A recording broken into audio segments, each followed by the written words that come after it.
Welcome back to the channel. Today we are going to dive into one of the most unsettling true horror stories ever shared on the internet. The story of Mr. Halloway and the house on Cedar Street. Even though this began as a simple rental agreement, the reality of what happened is terrifying enough to keep you awake at night. It is a story about the violation of privacy, the people we trust with our keys, and what might be living inside your walls right now. This is a real story, so I need you to stay with me until the very end to understand the full gravity of what took place. And if you want to hear more true, terrifying encounters like this, please hit that subscribe button and join our community. Now, let's begin. When you were 22 years old and fresh out of college, you don't look for red flags. You look for cheap rent. My best friend, Jessica, and I were desperate. We had jobs in the city, student loans piling up, and exactly 2 weeks to find a place before our current lease expired. That's when we found the listing for 402 Cedar Street. It seemed too good to be true. It was a beautiful 2-story Victorian house in a quiet, historic neighborhood. The rent was nearly half of what other apartments in the area were going for. The listing said it was a duplex. We would have the entire second floor, and the landlord, an older gentleman named Mr. Halloway, lived on the ground floor. We went to see it on a rainy Tuesday evening. Mr. Halloway met us at the door. He was a man in his late 60s with thinning gray hair and a soft, grandfatherly demeanor. He wore a knitted cardigan and smelled faintly of peppermint and old books. "Welcome, ladies," he said, ushering us out of the rain. "Please, come in. I think you'll find the upstairs quite cozy." He showed us around. The apartment was perfect. High ceilings, hardwood floors, and huge windows that looked out over the street. The kitchen was recently renovated. There was even a fireplace. Jessica and I exchanged looks that screamed, "We have to get this." There were only 2 odd things that I noticed during that first tour. The first was the mirrors. There were huge, ornate mirrors bolted to the walls in almost every room, in the hallway, in the living room, and a particularly large one in the bathroom right across from the shower. "I used to be an antique dealer," Mr. Halloway explained when he saw me staring at the bathroom mirror. "These are from the 1920s. I couldn't bear to part with them, so I installed them here. They open up the space, don't you think?" I nodded. It made sense. The second odd thing was the rule about the closet in the master bedroom. It was a small door, painted shut. "That's just storage for the water heater and some electrical access," Mr. Halloway said, tapping the door frame. "It's a bit finicky, so I keep it locked. You have plenty of closet space in the other room, so this shouldn't be an issue, right?" We shook our heads. We didn't care about one locked closet. We signed the lease that night. The first 2 months were amazing. Mr. Halloway was the perfect landlord. He was quiet, polite, and incredibly helpful. If a light bulb went out, he was there within minutes to change it. If the sink dripped, he fixed it immediately. He even brought us fresh-baked cookies on weekends. We felt safe. We felt lucky. But then, subtle things started to change. It started with the feeling. You know that feeling when you're alone in a room, but the hair on the back of your neck stands up? That primal instinct that tells you eyes are on you? I started getting that feeling every time I took a shower. I would stand there under the hot water, staring at that massive antique mirror, and I would feel exposed. I told Jessica about it, and she laughed. "It's just an old house, Sarah. It's creepy. That's part of the charm." But then, the noises began. I am a light sleeper. One night, around 3 a.m., I woke up to a sound. It wasn't coming from outside. It was coming from inside the wall. Cough. It was a dry, stifled cough. It sounded like it was right next to my ear. I sat up, heart pounding, scanning the dark room. Jessica was asleep in her room across the hall. Mr. Halloway lived downstairs, so it couldn't be him. I pressed my ear against the wall behind my bed. I held my breath. For a long time, there was nothing. Then I heard a soft click, like a camera shutter, followed by the faint sound of fabric rustling. I convinced myself it was mice, or maybe the settling of the old house. I bought earplugs. I tried to ignore it.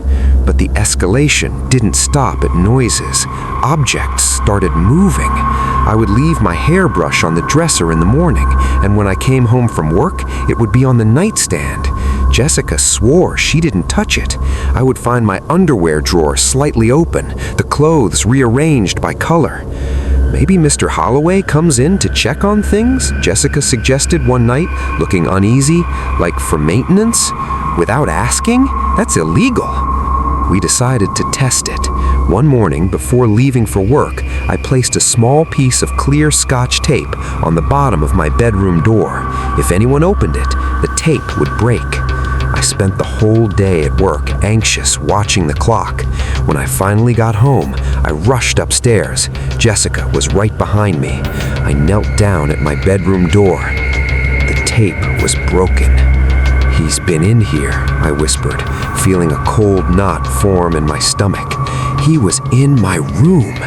We were furious. We decided to go downstairs and confront him immediately. We marched down the stairs and knocked on Mr. Holloway's door. No answer. His car was gone from the driveway. "He's out," Jessica said. Let's just wait until he gets back." We went back upstairs, but the atmosphere had shifted. The apartment didn't feel like ours anymore. It felt like a stage, and we didn't know who was watching the performance. That evening, Jessica was in the living room watching TV, and I went to the bathroom to wash my face. I was leaning over the sink, splashing water on my skin. When I looked up, I stared into the mirror, and that's when I saw it. It was just a flash of light, a tiny pinpoint reflection of light behind the glass in the upper right corner of the mirror, like a reflection within a reflection. I leaned closer. I put my face right up to the glass, shielding my eyes with my hands to block out the bathroom light. The mirror wasn't mounted flush against the wall. There was a tiny gap, and through the glass, I could see depth. I wasn't looking at a wall. I was looking into a dark space, and in that dark space, something moved. Jessica came running in. "What? What happened?" I was backing away from the mirror, shaking. "There's a room," I stammered, pointing at the glass. "Behind the mirror, there's a room." Jessica looked at me like I was crazy.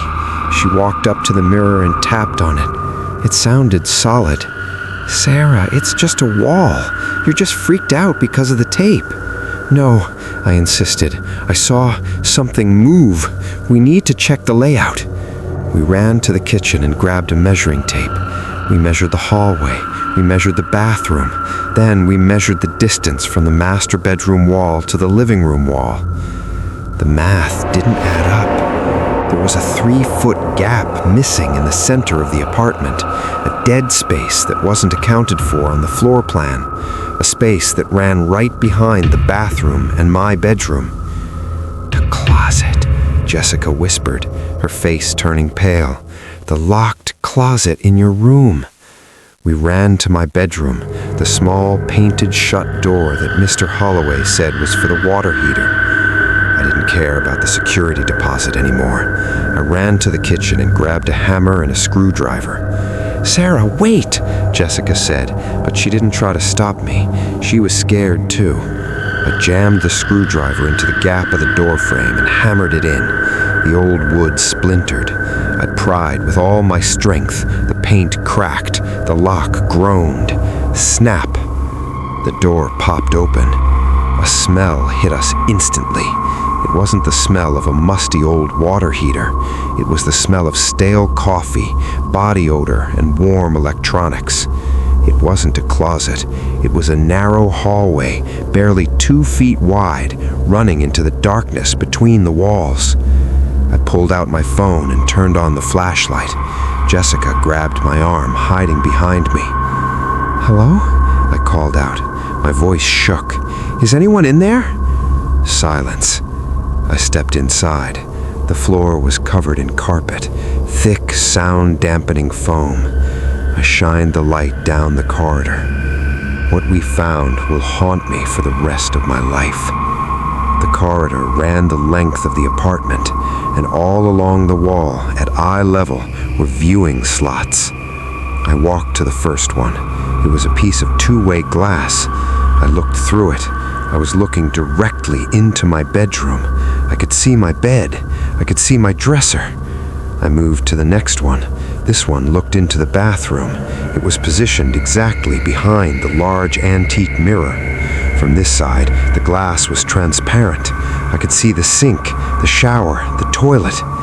Everything we had done for the past 2 months, sleeping, dressing, showering, had been watched. But that wasn't the worst part. At the end of the narrow hallway, there was a small nook, a station.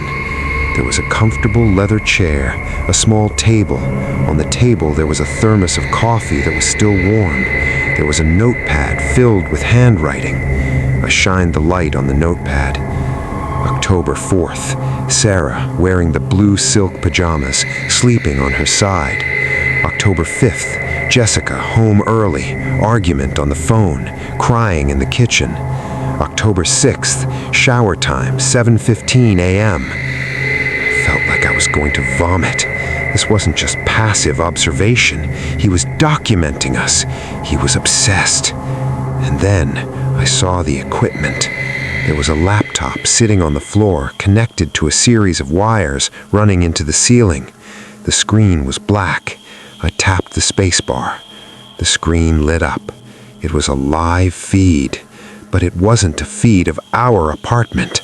It was a feed of the downstairs apartment, Mr. Halloway's apartment. I saw the front door open on the screen. I saw Mr. Halloway walk in. He was holding a bag of groceries. He looked up at the ceiling, directly at the camera I was unknowingly looking through. He smiled. Then he reached into his pocket and pulled out his phone. My phone buzzed in my hand. I looked at the screen. It was a text message from Landlord. The message read, "I know you're in there, Sarah. Please don't touch my things." I screamed, "Run! Jessica, run!" We scrambled out of the crawl space, tripping over the foam floor. We burst back into my bedroom. "He's downstairs!" I yelled. "He knows!" We didn't pack bags. We didn't put on shoes. We grabbed our keys and sprinted for the front door. As we reached the top of the stairs, the door to the downstairs apartment opened. Mr. Halloway stood there. The grandfatherly mask was gone. His face was a mask of cold, hard rage. He was holding a hammer. "You violated the lease, ladies. Privacy goes both ways," he said calmly, starting to climb the stairs. "Get back!" Jessica screamed, grabbing a heavy vase from the hallway table and hurling it at him. It missed him, shattering against the banister, but it made him flinch. That split second was all we needed. We bolted past him on the stairs. He grabbed my ankle. His grip was like iron. I kicked backward, my heel connecting with his face. I heard a crunch, maybe his nose, maybe his glasses. He let go with a grunt of pain. We flew out the front door and into the rain. We didn't stop running until we reached the gas station 3 blocks away. We locked ourselves in the bathroom and called 911. The police arrived in under 5 minutes. They surrounded the house. They went in with guns drawn. But Arthur Halloway was gone. They found the secret hallway. They found the cameras. They found the two-way mirrors, too. They also found something else in the basement that we hadn't seen. They found a collection of DVDs, hundreds of them, each one labeled with a name and a year. Ashley, 1999. Megan, 2004. Rachel, 2012. He'd been doing this for decades.